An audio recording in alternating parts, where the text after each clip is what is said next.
Now I'm going to demonstrate how to install Nmap on Microsoft Windows operating system. It is pretty simple and pretty straightforward. Since a lot of you are used to installing softwares on Microsoft operating systems, then it will be a no major problem. First step is, of course, opening your web browser.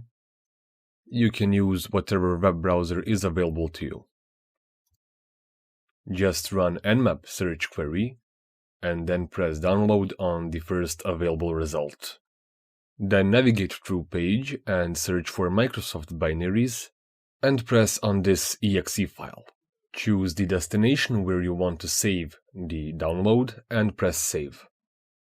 And wait for a download to finish.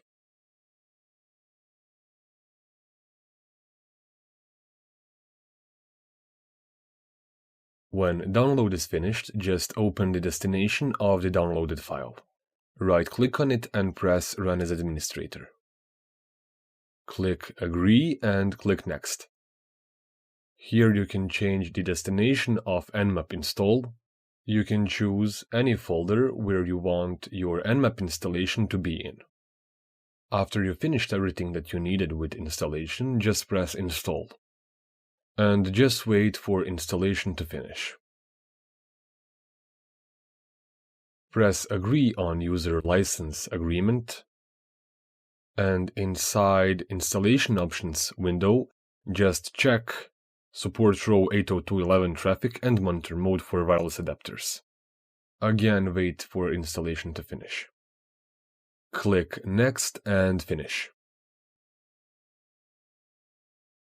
Click Next again, and at last click Finish.